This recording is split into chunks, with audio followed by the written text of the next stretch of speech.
Channel, y'all. I'm Lady Nika. Sorry I'm late, but here I am to do the season finale of Greenleaf.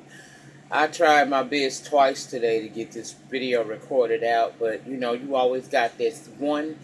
You can have about 4 or 5 kids, 4 or 5 success stories. It's gonna be that one that's gonna try you and work your nerve. And he was working on my nerve today, so that's why I'm late getting here. But nevertheless, I'm here, and let's go ahead on and talk about what went down on the season finale. I enjoyed the season finale. It made me really anticipate coming when the show comes back. So I'm here for it, y'all. We open up with Lady May looking in this little memory box. It had an old article inside of that memory box that was of Uncle Creepy Mac when he was named Man of the Year. It had a two-string pearl necklace inside of it, and it also had some paperwork in there, which upon her looking at it, it was a deed to some land. In fact, it looked like it appeared to be Mavis's old bar that he had told her she had to leave because it was a historical landmark. Okay, so it looked like Mac played Mavis out of her club. Well, apparently May has been calling her, but she hadn't been calling her back. We see in this episode that Mavis does in fact call her back to see why you keep calling me. What do you want? What she wanted was May wanted to at least speak to her and talk to her, whatnot. She wasn't here for that conversation. She was nonchalant and wanted to get straight down to the business. So why you calling me, girl? What you need? Well, she tells her that it's a possibility that she may still actually own the club. So of course that piques Mavis' interest. So she's telling her, I guess she must have said I'll be in town at such and such date, such and such time, because we saw that later on they do actually meet up, and it's supposedly Mavis' one and only night left in town. She's coming there to pack up the rest of her stuff and I guess clear out her affairs and move on. We'll get to it though. Now we see Charity singing backup for Leandra Johnson. A lot of people don't feel Leandra because of some of the things she does, and as a spiritual songstress, she's supposed to be held to a higher standard. I kind of don't have a problem with her, and one thing we can't take away from her is them vocals, honey. Leandra can sing you up under that table if she want to, and she was doing that, and Charity was her background singer. Apparently, Tamla Mann was unable to be able to make this appearance, so Leandra stepped in, and of course, Charity did the backup vocals. Both of them could sing. We know Charity can sing because she a whiners, and it just seemed like we'll go with whining singing. Okay, so we know she can sing her bass off as well. But as they're doing the performance, we see Jabari over there staring at her in admiration, like, yeah, you're doing exactly what I want you to do. And it was a nice performance. After that, we see Charity and Jabari having a celebratory dinner where, he's explaining that she did well and that sometimes in the music business, they do have people that have to step in when someone can't make an appearance or, whatever. Next thing I know, he kissing on her, telling her maybe we should get the check and leave. And y'all know she ain't had no dick in a month of Sunday, so she really was down with that. So they leave, and we see them later on at a hotel or else at his place. He's already in bed, ready to go, and she comes out in this red and black negligee serving us nothing but popping melanin. That woman got some beautiful skin. But she also was nervous, y'all. She was nervous because, see, Kevin, the only man she been with, plus during her C-section, well, when she went in labor, they end up having to do an emergency C-section, and when they did that, it left a scar. So she's kind of self-conscious about that, and she tells him that. He tell her, let me see the scar, so she shows it to him, and he began to kiss on him and tell her, look, you're a beautiful person, and I've been wanting to do this for a long time anyway. So we skip the foreplay, and he goes straight to banging her box real quick. I said, oh. And now I don't have no problem with Charity having her little moment or whatnot with him. I ain't got no problem with that. My problem is how it happened. First of all, Charity is a very beautiful, dark-skinned sister. Why y'all made her look so desperate? She had already checked out of her marriage before Kevin had begun to tell her about him questioning his sexuality.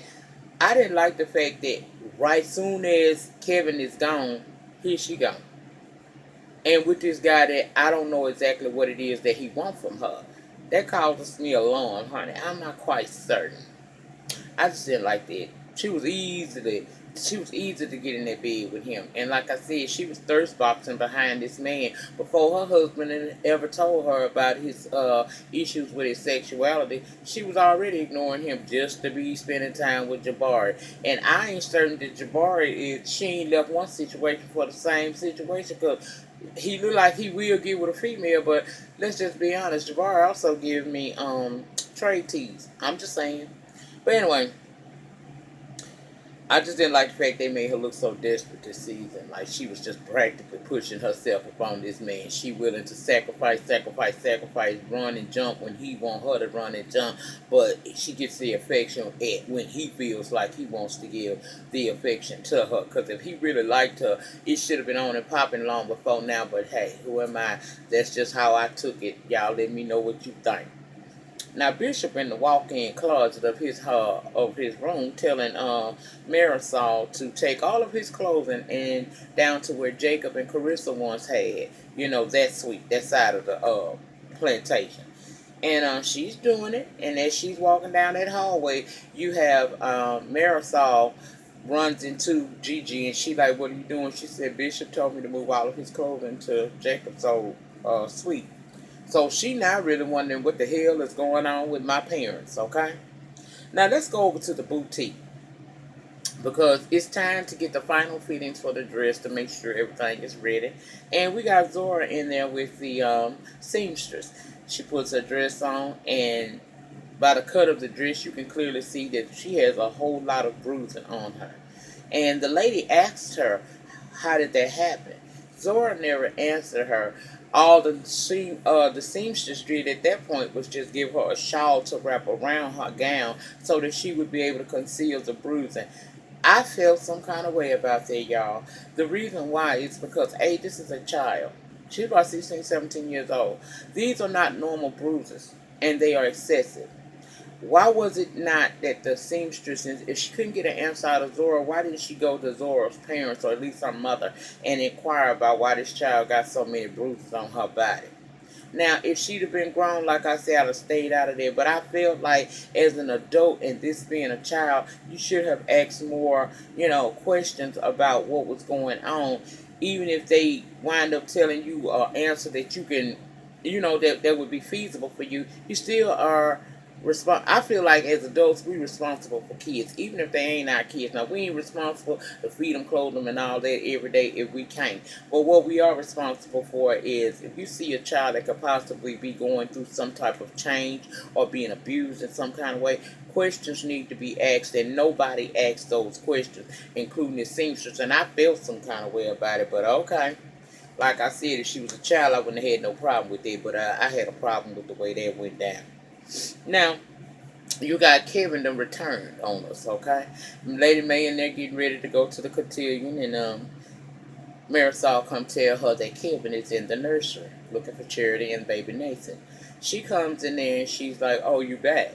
He said, "Yeah, he wants to know where Charity and his son is." She tells him that Charity and his son is out on the road doing backup for Tamala Man. She also explains that, Charity was able to work it out to where she could travel with the baby. He's saying that he want to see his child. He's back. And she was like, "Oh, you back now?" Now, I get why she got an attitude with him, because you can't check out on your kids. However, what he was going through, I think if he had talked to Charity and explained that he just needed a breakaway for a minute, maybe she would have understood. But he didn't do it that way. The way he went about doing it was totally incorrect. And so now she has Lady May has an attitude with him and tells him, "Look, I'll tell Charity that you came by." He's told her, "Well, I'm his father. I got rights." You do, but you didn't remember them rights that you had. That's the reason why she got the attitude that she has. However, I was not here for when she said you can tell it to the lawyers, and maybe in court they'll find out why you abandoned the baby when you did. He didn't come in there like he was trying to make an issue out of it or take this girl to court. He just wants to know the whereabouts of his child and his baby mama. Now, once you said that Charity was out of town and you would let her know, then that's where it should have ended. All I'm saying is, I totally get both sides of the coin. I see where he stands because regardless of what Lady May may feel, he is the father of that child and he does have rights, and the courts will let him know he got rights. However, I can understand how she feels because you left her here to be a single mom, but she's not a regular single mom.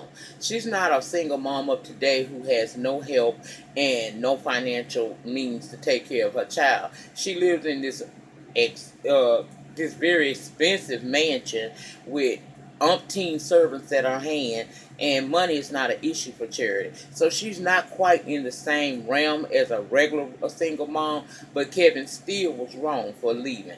But I just didn't like the fact that she mentioned lawyers in court because that has never been said. And let him and Charity have that conversation. If she coming like her mama coming and don't want you to see your child, then okay, then we take it to the next step. But don't even bring that up. It's like you predicting drama. You putting in for drama. That's what I'm saying. So I didn't like that. And she didn't really give a damn about how Kevin was feeling because she told him, look, I will tell Charity that you came by and that you're back. And that's it. She told Marisol to have his car brought round to the front. In other words, boo boo, goodbye, get out my house. Now, before he leaves, he either called Aaron or Aaron called him. And Aaron said, how did it go? And he said, pretty much how I thought it would happen. And he says to Aaron says to Kevin, I'm here for you. If you need anything, just know that I'm here to, support you in any way I can. Kevin said, I think I will take you up on this. So that led me to believe that now that Lady Maiden came how she was coming, there's a possibility he gonna bypass talking to Charity and just go for, his equal rights for custody, which ain't got to be. Now, I'm not saying that's what's gonna happen. That's just a prediction. I think Lady May touched him wrong when she mentioned lawyers in court and all of that. Should have stayed out of that. Don't say all of that. Let your daughter say that. Let her deal with this man the way she needs to be dealing with him. And I don't think that he's going to run off again. So I don't think he's going to be one of them in and out type of fathers. I just think he needed time to get himself together. And maybe had he gone about it the correct way and just talked to her, it wouldn't be so much discord. But it is what it is. Now we at the cotillion and they all look beautiful. The men look very handsome. And they taking pics. Now Isaiah telling Zora that first of all, he got an attitude. Because he don't really want to be there. Then he tell her he got a limo for later, and she said she can't go with him afterwards. He asking her why, and she said, I'll tell you later. The old piece of shit say, but it's a limo. She said, I'll explain it later. Because the photographer is now calling for all of them to come together to take the group picture. Now, this is where I also got a bit confused, because Gigi invited Darius into the picture.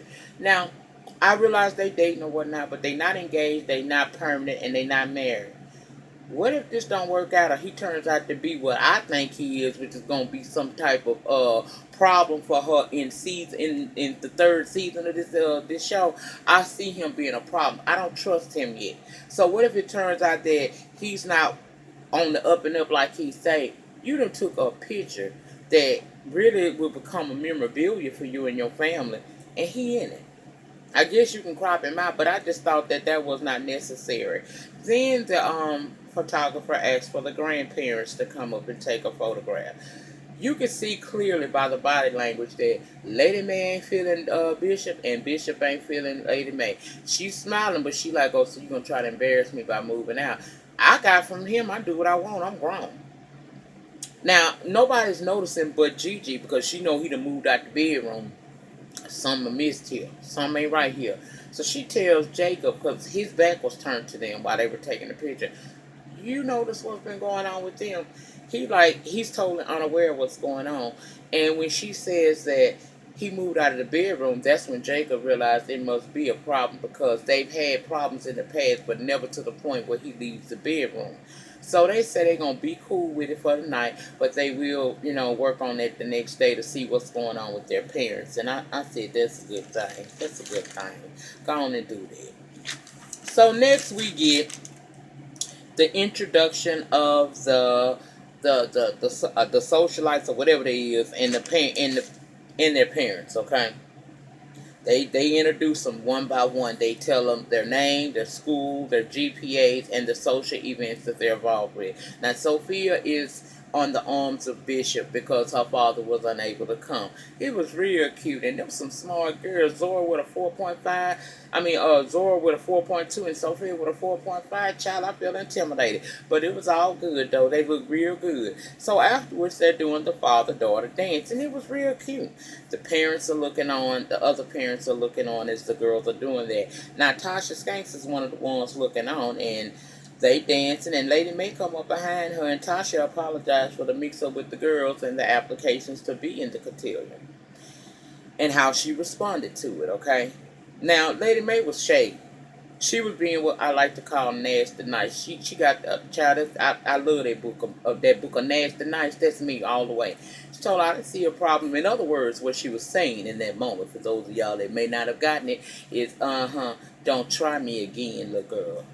I've been doing this a long time, and one thing you won't do is deny me and my family anything, because we earned our rights to be up in here. And just like you thought those my granddaughters weren't gonna be here, you thought your husband was gonna keep that church. You see who wins? Greenleaf win at all the time, honey.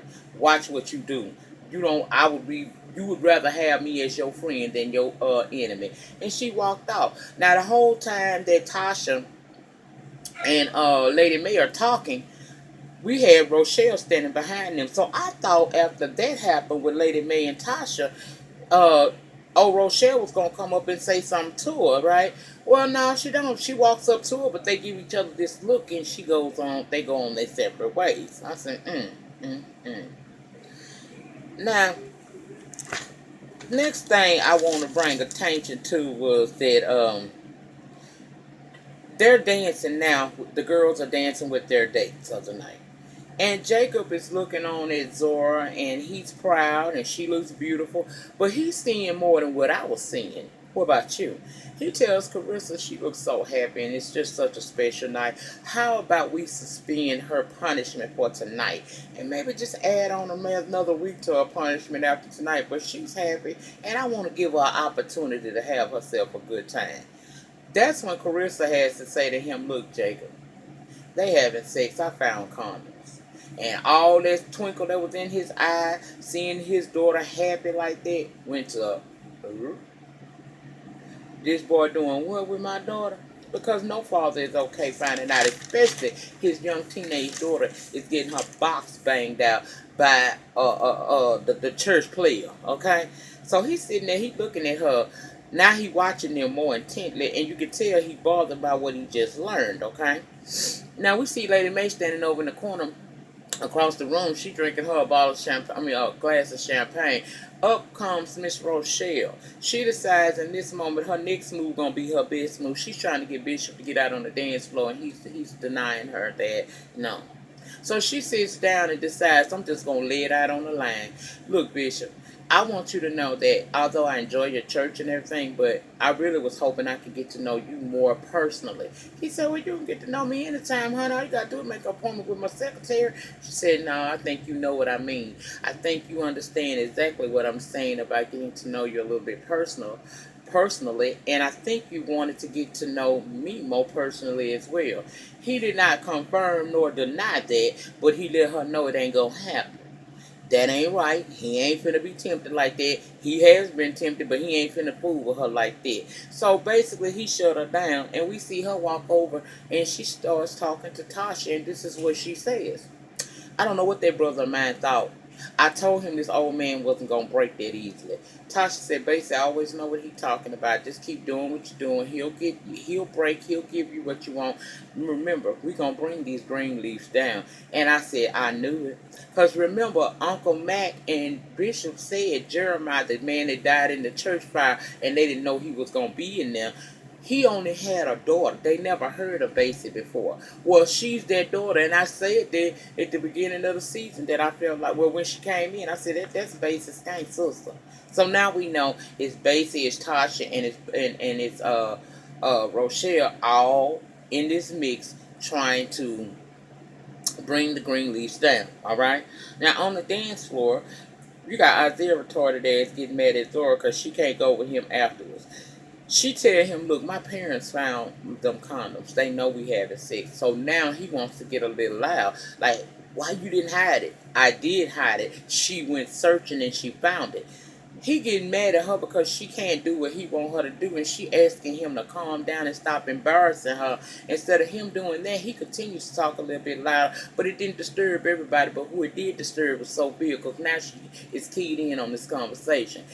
Zora get mad and walk off from Isaiah. He ain't gonna take her walking off from him, so he follow her. But what he didn't expect was Sophia was gonna follow him. She followed his ass all the way out there in that hallway, and she saw him snatching and jerking on Zora, and he even went so far as to slap her. And that's when Sophia had enough. She ran back out into that ballroom area, and she said it in a very loud voice. Said, Uncle Jacob, Isaiah just hit Sophia. So of course now it done caused a calamity in the room. Jacob is on his way out in the hallway when when Zora runs back into the ballroom, and he asks her straight up, "Did he hit you?" She trying to act like she don't know what he talking about. He said, Sophia said, he hit you. Did he hit you?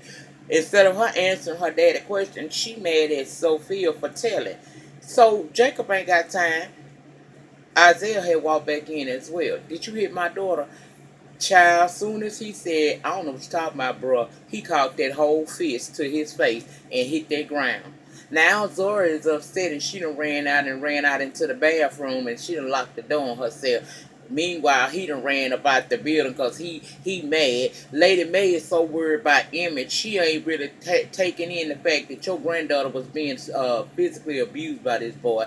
She just trying to make everybody simmer down and kind of make light of this situation. And Bishop walked over to Jacob to talk to him. He was like, "I already know what you're going to say. Don't say nothing to me." He said, "No, you don't know what I'm going to say, because what I'm going to tell you is I totally understand what you did. I would have did it too." I said, "Yes, God. Yes, God." Now, in the hallway by the door, you got this silly ass girl sitting up here, locked herself in this bathroom. You got Carissa, Sophie, and Gigi trying to get her to come out the bathroom. She talking about just leave me alone, but she ain't say that when she picked up that phone, because Isaiah called and he giving her his eternal lines. "I'm sorry, I'll never do it again. Just come with me." So all of a sudden now she says on the phone, "I got to go," and she hangs up. But she go to that door, and now she want to go home. I said, she ain't done with this boy. She ain't done with this boy yet. Well, they all getting ready to leave, and Lady May say she gotta go change because she going to see her sister. Gigi said Aunt Mavis back. She told her just for one night, and Bishop was looking like, "Oh, hell, here we go." She go to see Mavis, and of course, Mavis is stone cold toward her. As she packing up the rest of her stuff, she tell her that she's moving to Stockholm, Sweden, and open up a bar there, because see, them Swedes, they like they damn blues and stuff. So she packing up all her record albums and everything, and she really want to know, May, show me the paperwork, because other than that, what else? Why you here? So May shows her the paperwork showing that she still probably owns her restaurant and her bar, and she gives it back to her and tell her, well, she tries to give it back to her, tell her, "Look, take this and give it to Gigi. Tell her she can do an outreach program or whatever she want to do with it, but I don't want it." May wants her to stay. "You ain't no reason you got to leave now. You got your place back. Now I'm trying to get away from you. I'm trying to get away from here." She was like, "But we the only two left. Dad is dead and Mac is dead." And Mavis was like, "Okay, and what they got to do? May, what do you want? You got everything you want. You got your big house on the hill. You got your big mega church. You got your prestige, your fame, your husband. You got everything you want. What do you want?" She says, "I want my sister." Mavis says, "Huh, you wouldn't know what the word sister meant if the definition hit you in the face. What do you want?" She was saying to her, "Look, I want us to start over again. I want to get to know you. I want us to work out." Mavis wasn't feeling that. She was like, "I don't want to have nothing else to do with y'all. I'm done with this. I'm finna pack myself up and off to Sweden I'm going." Well, May says, "I forgive you." Mavis said, "Forgive me?" She said, "Yeah, I forgive you for that one time." She said, "One time? Is that what he told you?" She's like, "Girl, let me tell you something. I used to have to push this man of yours up out my house, out of this bed right here." And she pointed to the bed. "I used to have to push him out of there. So I don't know what he told you, but that ain't what's really good." So now, uh, May is in her feelings. Mavis told her, "Look, he only married you because you're pretty, because you light skinned and you look good for the image that he was trying to build. So that's why he married you. He didn't love you."